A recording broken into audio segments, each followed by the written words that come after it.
You didn't run a marathon. You didn't work a 12-hour shift. You were in your room, alone.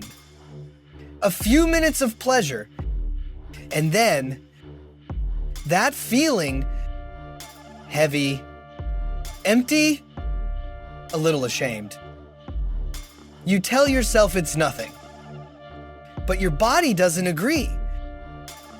So what's actually happening here? Part 1. The dopamine spike. Your brain loves rewards, food, social approval, sexual pleasure. All of them run through the same system. Dopamine is the messenger. When you masturbate, your brain gets a fast, sharp spike.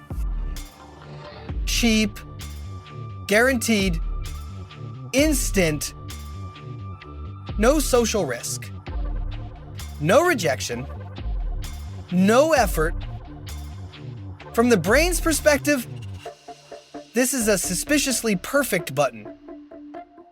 Press. Pleasure. Again. Pleasure. The problem isn't that the button exists. The problem is what happens after. Part 2. The drop. After every spike, there is a drop. Your brain doesn't like extremes. It wants balance.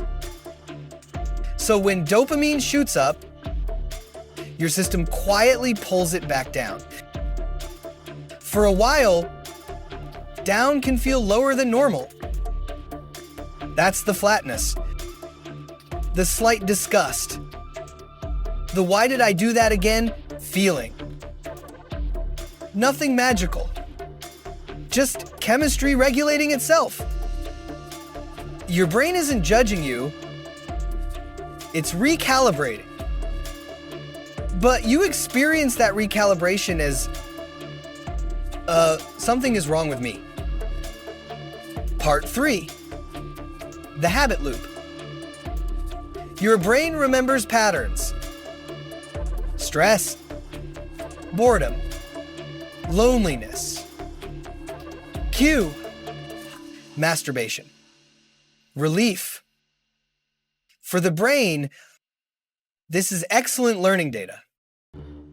Whenever this feeling appears, press that button. Over time, the button stops being about pleasure. It becomes about escape. Not I want pleasure, but I don't want to feel this. That's why the urge often shows up. When you feel stuck. Not when you feel alive. The behavior becomes a quick tunnel, away from discomfort. And tunnels rarely have windows. Part 4. The aftermath.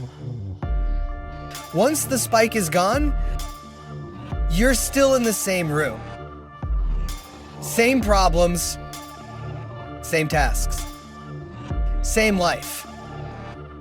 But now, less energy, less motivation, and often more self-criticism. You didn't fix anything. You just pressed mute for a few minutes. Your brain learned something dangerous. Real life is heavy. Buttons are light. That's how once in a while slowly turns into default coping. Not addiction in a dramatic movie sense, but a quiet autopilot. Part 5. Is masturbation bad? Your brain doesn't work with moral labels. It works with consequences. For some people, it's just another way to release tension. For others, it slowly replaces sleep, connection, and actual desires. The The question is not, is masturbation evil? The question is, what is it doing to my time's life? Do you feel more present afterward? Or more numb? More free?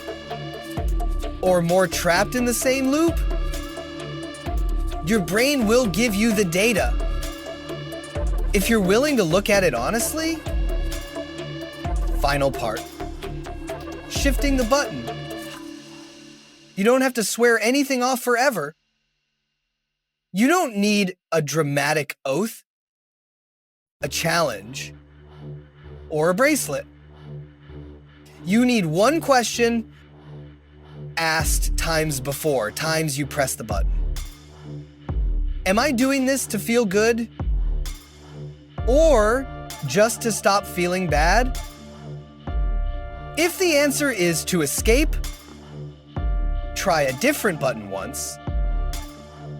A walk, a cold shower, 10 honest minutes of journaling. Not as punishment, as an experiment.